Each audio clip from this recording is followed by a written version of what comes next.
It is one of the last handful ever built, and it is the only one in the world that still runs under its own original power.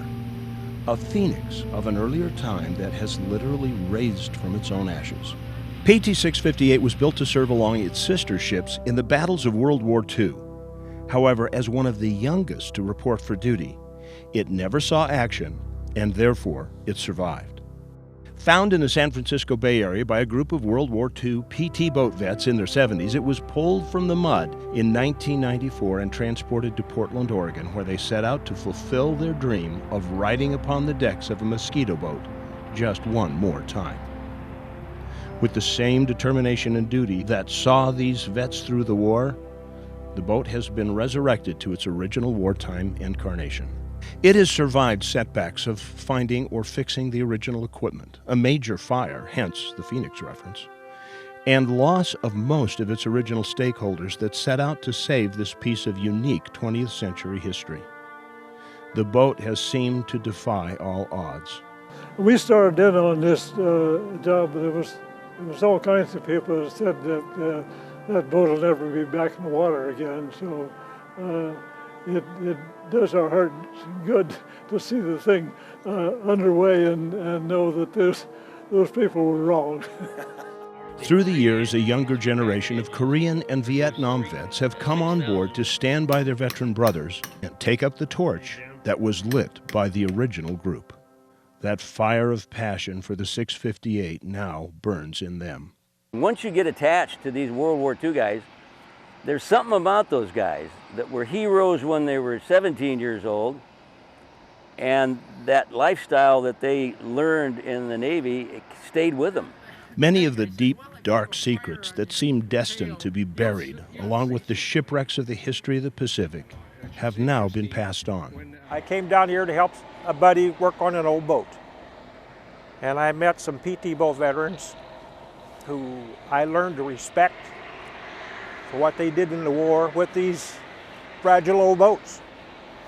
I learned firsthand stories that nobody will ever hear. We were jumped by 4 Japanese planes, and one of them made a suicide dive. The plane went right straight through the boat.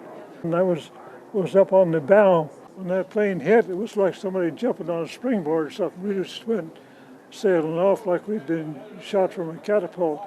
We didn't really realize how expendable we were until they started burning the boats when the war was over. So they didn't intend to take any home. That saga of PT-658 is as heroic as any tale out of the Mediterranean or Pacific. Its mission has been to capture and preserve the living and rumbling history of the mahogany coffins that wreaked havoc on the enemy. 658's story is no less imperiled either. Due to the new directives from the Department of Homeland Security, the boat is no longer welcomed in the Portland Navy shipyard and must find a new home by June 30th, 2013. To make matters worse, it has also been dry docked since a marine surveyor found a good deal of dry rot in the hull and superstructure. The volunteers have been carefully peeling away the rotted sections, exposing large portions of the interior.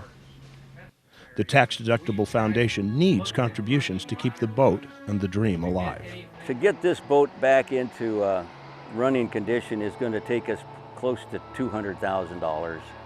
These boats take care. I think every 2 years we pretty much have to take it out of the water and make repairs. We're always trying to raise money, and we'd love to have Bill Gates or someone come, or some Big Daddy or whatever, but hasn't come forward quite yet.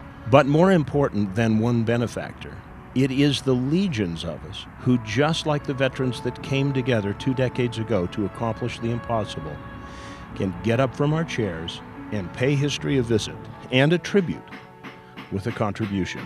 SaveThePTBoatInc.com is the group's website, and they are hoping that people watching this story will, like you and me, stand up and be counted for, just like the kids who went to war to save our way of life 68 years ago.